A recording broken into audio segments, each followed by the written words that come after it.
You see, It's a problem. You see, what you've just said now, you are aware, on the 29th of December, family members became victims and millions lost.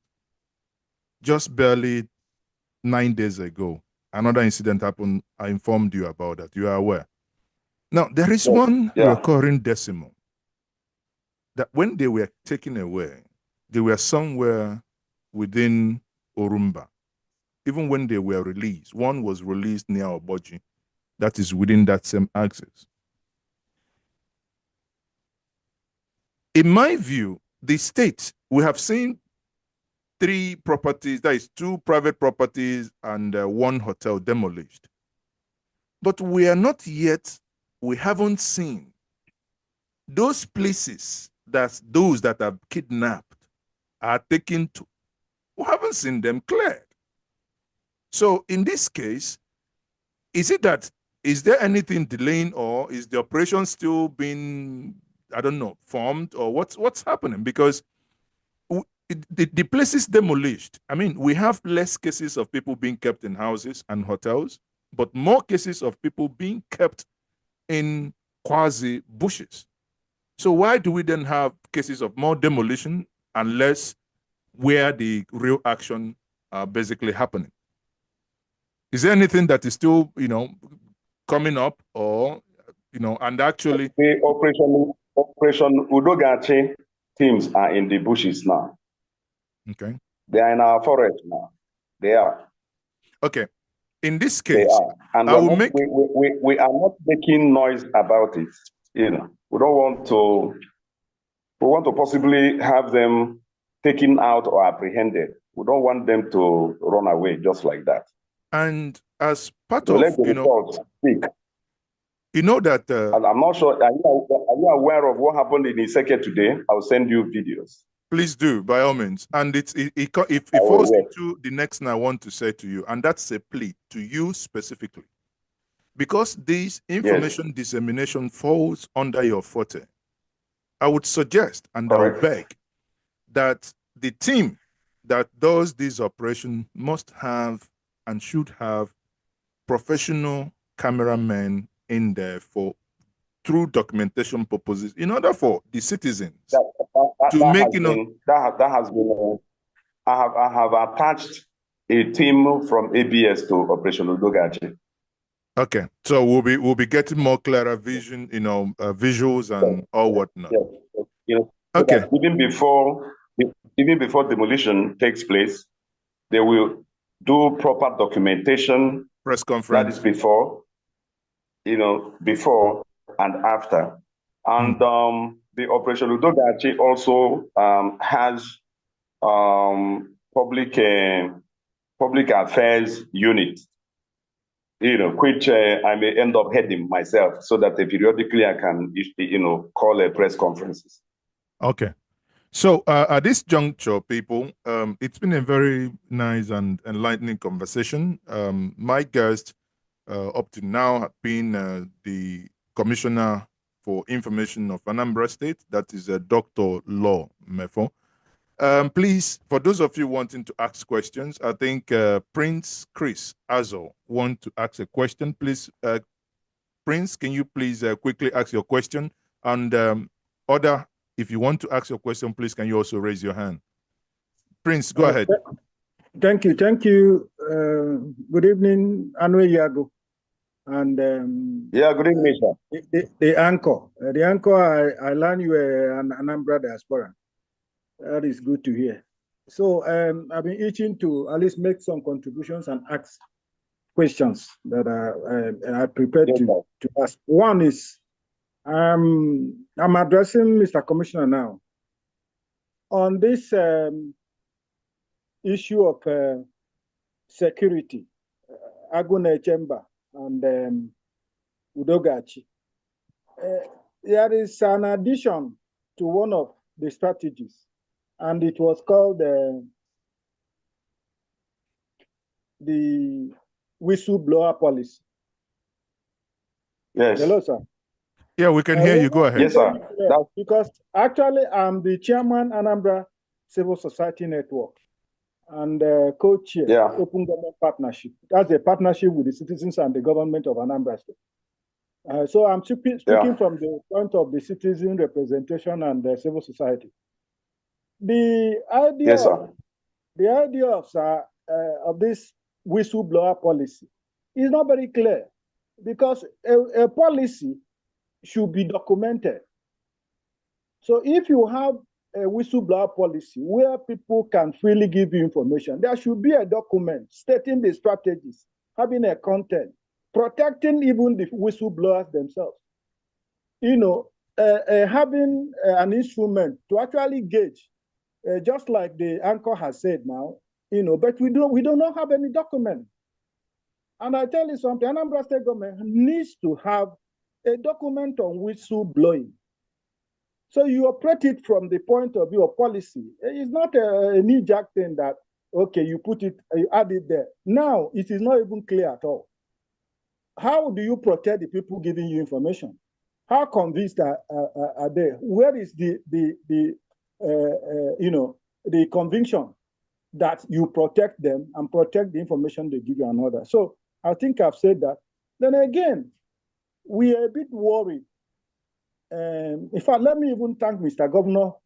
In fact, Anambra State is clear that we are a big construction site.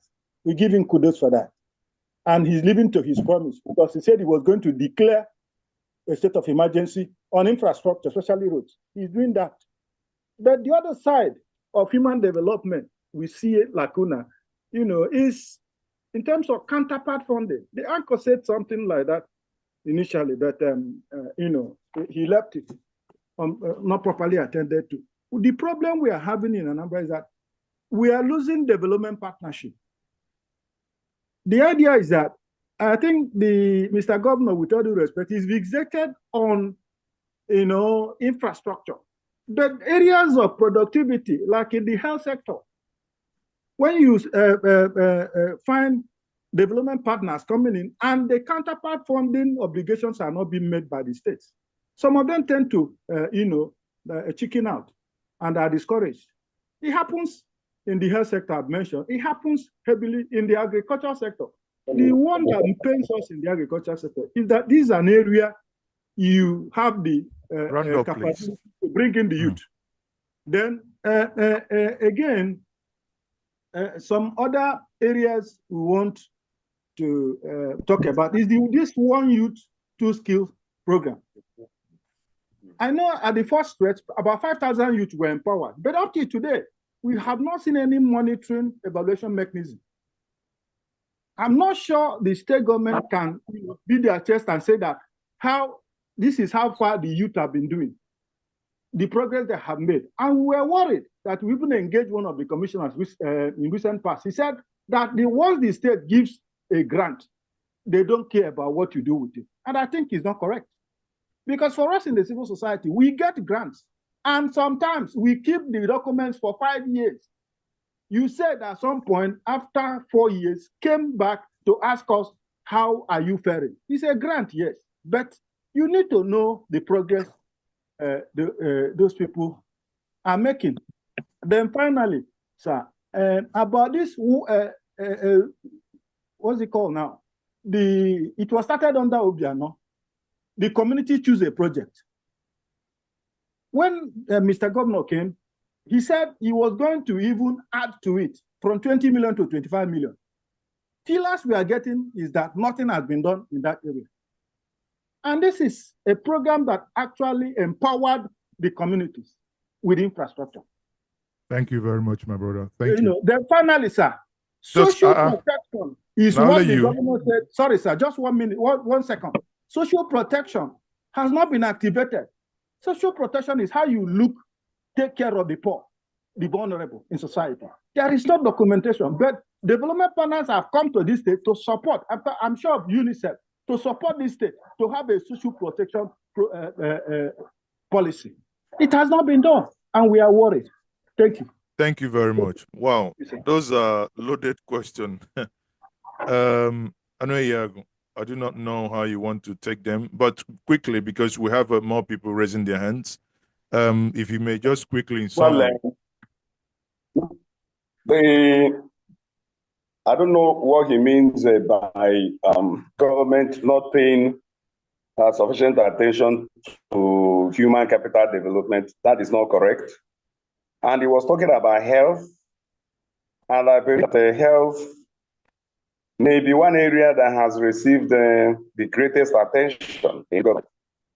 When Soludo came in, for the first time in the history of Anambra State and beyond, he employed 1,000 health professionals, 1,000 medical doctors, pharmacists, laboratory scientists, nurses. For God's sake, that is human capital. And when he talks about he talked about health not receiving attention, it's not quite correct. Soludo has constructed 5 new general hospitals, not ordinary hospitals, general hospitals. There is no political ward, the 326 of them in Anambra State, that does not have a health center. Soludo has started the telemedicine to ensure that no person in Anambra is without a doctor, because through the telemedicine, what that simply means is that diagnosis and prescriptions and whatever you need to do with the doctor can be done through internet. It's going on now, and the existing general hospitals, he has reconstructed 3, making it 8. That is attention given to healthcare delivery in Anambra. In fact, to show that Anambra is doing very, very well, there was a peer review done in December for the whole country, 36 states of Nigeria, and the FCT, making them 37. Anambra came first in the Southeast zone in primary health delivery, came first also overall in the whole country. That is self-evident that Anambra is doing something significant in the area of health. I just gave instances to show that many of the claims he has here are not quite correct. And he also talked about the one youth, 2 skills not being followed up. And in fact, I think it is important I bring Patrick Agamba, the Commissioner of Youth, to you to tell you what he has done in the youth ministry. He has trained up to 10,000 youths. The second batch now will take the number even further. You know, what are we doing there? I told you as many as 40 skills ranging from agro industry to ICT are being processed. And we are aware, the records are there. We know those who have benefited. I have attended programs. Let me tell you, the day on the 18th of January 2025, when Governor Soludo launched the Agune Chamber and signed into law the Homeland Security, more than what figure can I really give? Because more than 70% of the people that attended that program, you can see the video, they even wore the youth one youth 2 skill t-shirts. They were more than 3,000. Meanwhile, he's saying that we have no records of these people and we are not following up. We don't know how far they are doing and all. It's not true. If we don't have their records and we are not following up, how come they are attending our programs in that number, identifying with the government and identifying with the program? Many of them have even become employers of labor. So I don't know where to start, but I know that there is always room for improvement, but we should not deny the things that are done that can be verified. We shouldn't deny them. The easiest way to lose an argument is to argue against data and statistics. Like I have talked about, I'll give you the video of the people. You will see for yourself. You will see them in uniform, putting on the one you 2 skills, face caps and the t-shirts. You will see them in their thousands at the at the conference center, Mr. Commissioner. Anambra International Convention Center. Please, Mr. please, Commissioner. my brother, just 1 minute. I am giving him and his team an invitation. Let them come to my office and let me take them round. Mr. Let Commissioner. them come.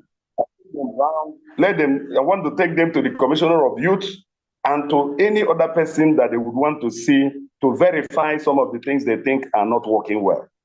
Mr. Commissioner, when I've listened to your response and listening to his questions, because from the comment section, he has a mirage of questions that he's thrown up. I think here is where interface is mostly needed. He has shared his contact details in the comment section. I would oblige, and I will share that with you as well to ensure that thank you. You reach out, and also maybe that could be an opportunity for you to interface with the wider civil society as well. Because I've given them numerous invitations. I've told them 2 things. I have invited them, asked them to come. Let us talk, or they should tell me where they meet so that I belong to the civil society. You know this? Yes. So why are they running away? Why are they running away from me? In the heart of the city where stories unfold, Gentle Media TV shining bright and bold, bringing news from the corners of the globe, connects us together, no matter